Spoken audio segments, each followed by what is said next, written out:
Hi everyone, ready for Boy at the Back of the Class? Up to chapter 22. In the last chapter we discovered that the narrator is actually a girl. And we've also discovered that she looks different to everybody else, and that's good. Wouldn't it be boring if we all looked the same? Chapter 22, Worldwide Whispers. Instead of going to work the next morning, Mum decided to walk to the bus stop with me. She said it was because me and Tom were famous now, and that even though we probably wouldn't be famous for more than a day, we needed to be careful. I just want to make sure you're not going to be chased by any reporters, she said, as she helped me put my coat on. Some of them are good people doing their job, but some of them have absolutely no scruples. I followed Mum out of the flat wondering what scruples were, because Mum had looked angry when she had said the word, so I knew it was bad not to have any of them. I also wondered why reporters might chase us. Tintin, who has to be one of the best reporters in the world, only ever chased people who were kidnappers or thieves or had done something wrong. When we reached the bus stop, we found Tom's mum and dad there too. Mum went to talk to them and Tom and I huddled together. Tom said his parents had told him that if he ever ran away from school again, he would be so grounded that he would never see daylight again. But I told Mum it comes in through the curtains anyway, even when they're shut. And then, when we watched the news, she screamed and hugged me and said how brave I was, said Tom, scratching his head. I don't get it. I told him I didn't get it either, and about everything that had happened to me after I'd gotten home too, all the neighbours coming over, and about horrible Mr. Greggs, and how Mum had been angry one moment and then happy the next moment, and how she had laughed at what Stan the taxi man had said. Oh yeah, Dad gave him a cheer too, Tom grinned. I've never seen him cheer for anything before, except when we dropped my nana off at the airport after she'd been staying with us for a month. We heard footsteps and Josie and Michael came running up to meet us. We saw you on the news. Did you give them the note? What did they say? As soon as Josie and Michael finished asking their questions, Tom and me took it in turns to answer them. As we were talking, lots of people gathered round and asked me and Tom if we were the kids from the news. We were about to say yes when Tom's dad called us over. Now listen up, said Tom's dad, kneeling down. There's going to be a lot of people wanting to ask you all sorts of things about yesterday. And whilst you can tell Josie and Michael and Mrs. Sanders everything, and Mrs. Carn, I added. Yes, and Mrs. Carn. And Miss Hemsey, asked Josie. OK, yes, her too, nodded Tom's dad, scratching his head in the exact same way Tom does when he's thinking. But if anyone else asks you what happened, I want you to say exactly what grown-ups say when they're famous, and they've got to keep something a secret. Shall I tell you what that is? We all nodded and looked at each other excitedly. Famous grown-ups always say, no comment, when they want to keep something a secret, continued Tom's father. And that's what I want you to do. Let's all give it a practice right now. Tom, you go first. No comment, said Tom, thrusting his nose in the air. No comment, said Josie, grinning. No comment, said Michael seriously. No comment, I said loudly. Good, said Mum. Now, if anyone asks you why you went to Buckingham Palace or what the police said to you or anything about yesterday, you say, no comment, we all shouted, making all the people at the bus stop look over at us. My mum and Tom's mum and dad all smiled. Now there's a promise we want you all to make too, said Mum. We want you all to promise that you won't look at any newspapers today. We all looked at each other, frowning a little, but nodded. Promise? asked Tom's mum. Not a single newspaper. We promise, we all said, although I could see Josie had her fingers crossed behind her back. Excellent, said Tom's dad, giving us all a thumbs up. Now we've spoken to Mrs. Sanders this morning, said Tom's mum, and a teacher, probably Mrs. Sanders herself, will be meeting you at the gates to make sure you don't get hounded by the odd reporter or two. You'll be taken straight to her office because she needs to have a few words with all of you before lessons start. Oh no, cried out Michael. Are we all in trouble? Are my parents going to find out? It'll be fine, son, said Tom's dad, patting Michael on the back. I promise. Now, go on, Have a good day, said Mum, as our bus came to a loud hissing stop in front of us, and we'll see you tonight. You're all to come straight home, she said. We all nodded and waved and ran up to the top deck as usual. The other passengers looked at me and Tom with a frown before looking at their newspapers and then looking back at us again. We hurried past and sat together in a little huddle. In whispers, Josie and Michael told us about their day yesterday. It had been exciting too. Josie said she'd had to make up a story involving a Chinese takeaway and endless buckets of puke to get Mrs. Khan to believe I was sick, but would be back the next day. And Michael had pretended to lose his voice so that he didn't have to say anything to Mrs. Khan when she asked him where Tom was. But of course he had kept forgetting that he was meant to have lost his voice, so Josie had to kick him lots of times to make him remember. And then when the police had rung to tell Mrs. Sanders what had happened, she had come and taken them both out of class and made them tell her everything. Did Mrs. Sanders say anything about giving us detention? Asked Tom. Josie and Michael shook their heads. But Mrs. Khan seemed upset, said Josie, looking down. I feel bad for lying to her. Me too, said Michael. Maybe we should make her a card, said Josie. Yeah, I've still got some of the Queen's biscuits left over. We can give her those for tea, said Tom. But when we got to school, we forgot all about Mrs. Khan because the school was surrounded by hundreds of vans with large round satellite dishes on their roofs and lights and microphones and fluffy grey things on sticks.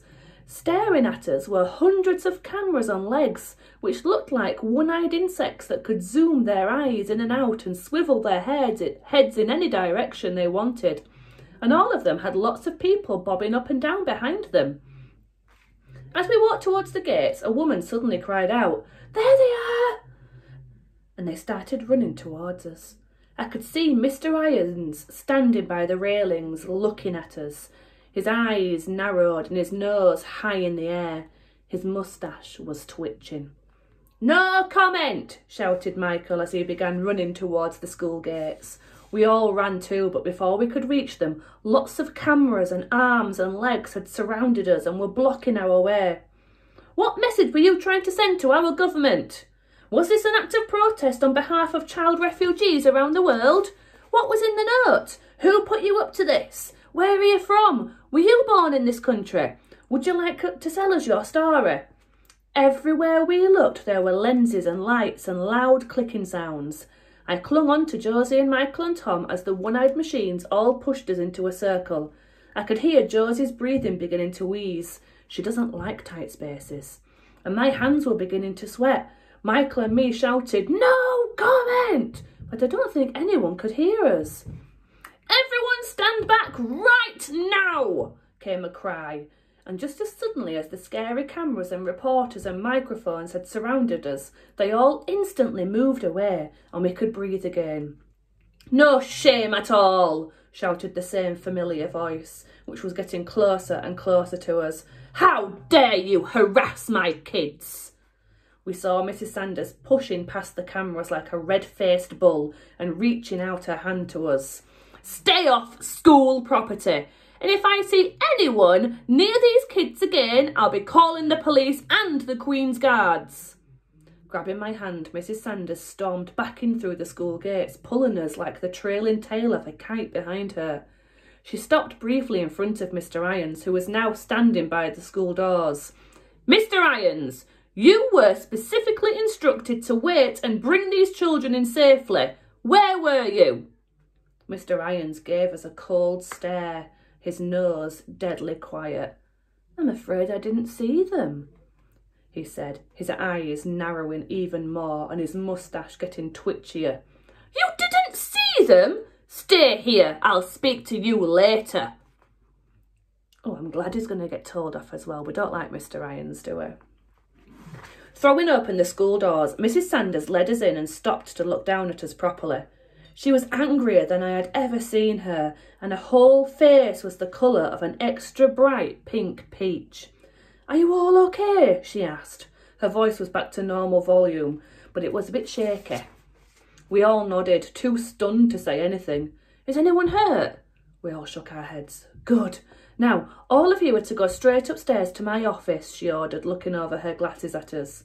You'll find Mrs. Khan already there, along with Amit and his foster mum and Miss Hemsley, and 2 police officers who want to have a quick word.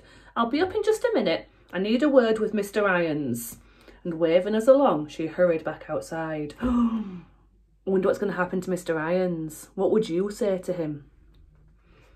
I think there are 2 types of being scared in the world. The first type is when you do something wrong, like breaking your mum's favourite vase by accident and you're scared of her finding out. But at the same time, because she's your mum, you know that deep down she won't ever punish you too horribly because she knows that accidents happen. But then there's another type of scared. It's when something you never ever thought would happen suddenly does. And the idea of it is so awful that you want to run away. I've only ever felt this type of scared once before, and that was when I saw Mum standing in the hospital corridor crying, and I knew right away that something bad had happened to my dad. I was feeling that second type of scared again now, and it made me want to be sick all over the floor. I had never thought that the greatest idea in the world would get us into trouble with the police, and I never ever imagined it would get Amit into trouble too. I didn't want him to feel angry at us, but what if he hated us now for not telling him our plan, and for the news people knowing about him, even though we hadn't meant them to? Come on, said Josie, putting an arm over my shoulder, and together we all walked in silence up to Mrs. Sanders' office. I took a deep breath and, fearing the worst, opened the door. But instead of angry stares and shaking heads, we found everyone smiling at us.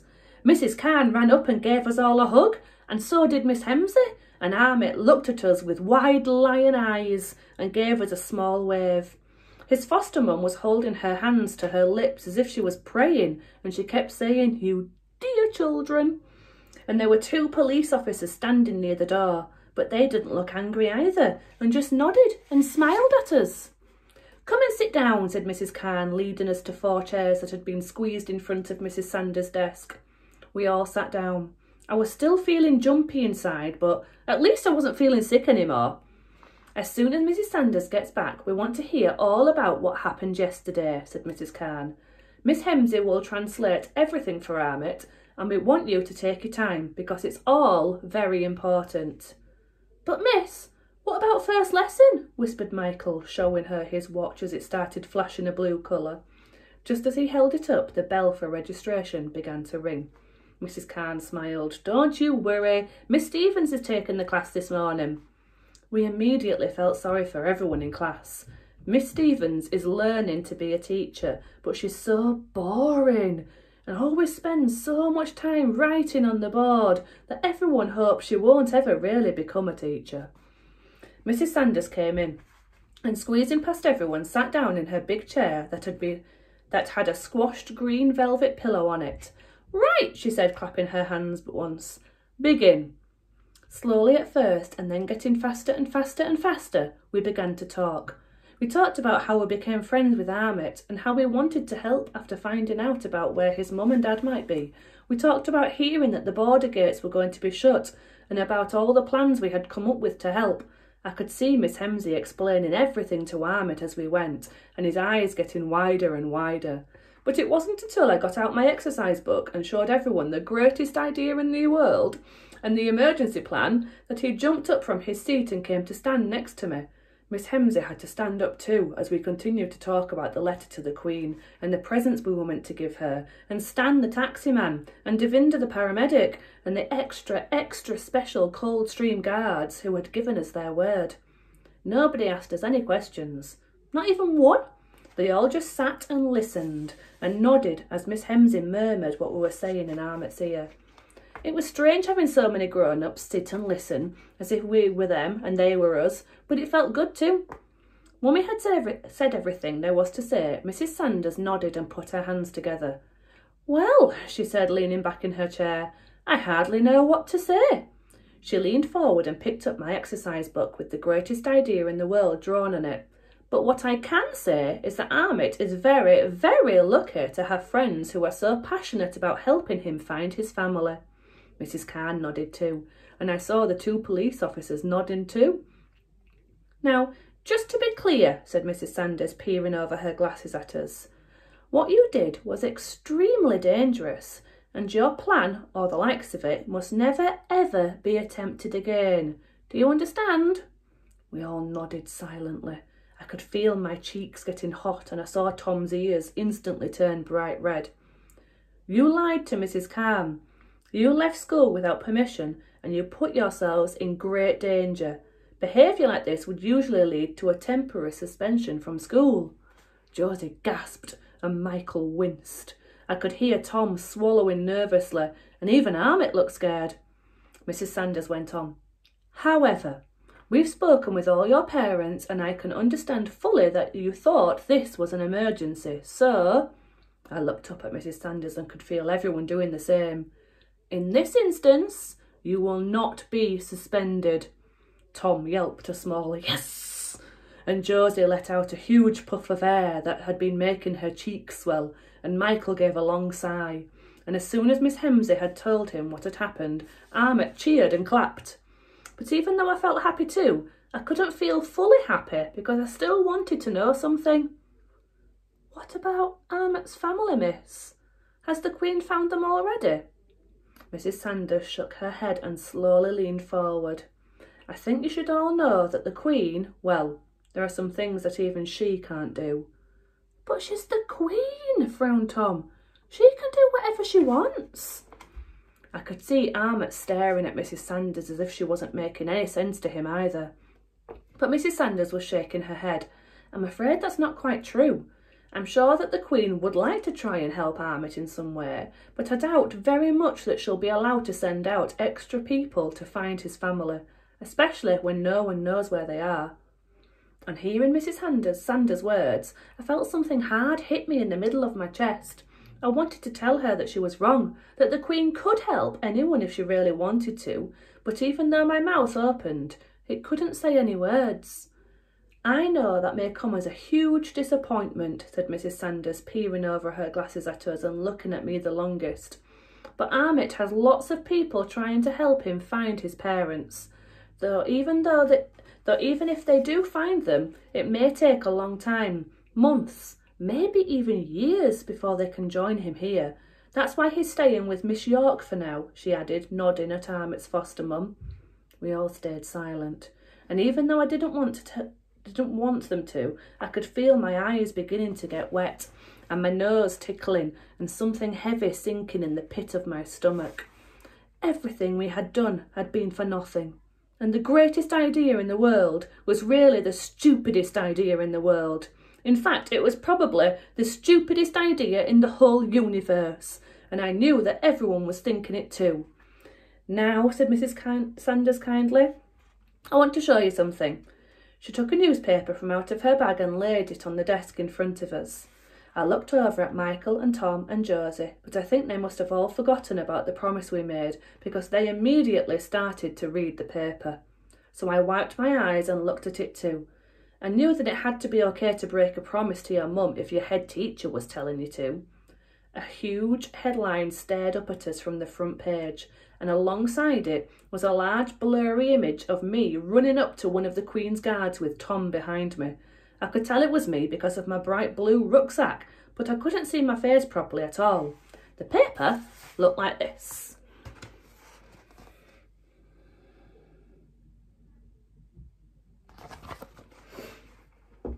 It says London News. Who is Amit and how can we help? 8-year-olds storm palace in bid to help refugee boy. The story said that the newspaper was going to run an international appeal to find Amit's parents, which made Josie grin and whisper, "See?" This is what it said. Yesterday afternoon saw a centuries-old tradition in disarray when the changing of the guard ceremony was disrupted by 2 9-year-old children. Breaking through the barriers, they attempted to give one of Her Majesty's Palace Guards a written note asking the Queen to help them find the family of a refugee boy known only as Amit. The decisive actions of these children have served to remind us all of the shameful hesitancy and fear which often govern our actions and those of our government. So who is Amit and where is his family? This paper is determined to help and urges our readers, our leaders and our politicians to do what they can to not only find this young boy's missing family, but reunite them here on UK soil. Perhaps it is the actions of these children which will inspire political bodies across the world to finally heed the plight of refugee children everywhere. A fitting testament indeed to a young boy whose story we have yet to learn, made infamous by a daring act of true friendship. We appeal to all of you to not let the brave actions of these children be in vain. Help us find Amit's family. After she had finished, Mrs. Khan put the paper down and looked at us with her eyebrows raised. So you see, she said, clasping her hands together and placing them under her chin, all is not lost. Even if the Queen can't do as much as she'd like to, there's a whole world of people who are whispering Amit's name and trying to think of how to help instead. Later that morning, as I sat in lessons, I thought about what Mrs. Sanders had said. I thought about the worldwide whispers being whispered right at that very moment and wondered how long it would take for all of them to reach the border gate people and Amit's mum and dad too. I'd never thought about how loud a whisper can be if there are lots and lots of them. So all that day I whispered, "Help Amit," out loud too, whenever I could. So did Tom and Michael and Josie, and whenever we did it together, our whispers made a sound like an ocean. Oh, beautiful words there at the end. Do you think they will find Amit's mum and dad? I hope so. We'll find out soon.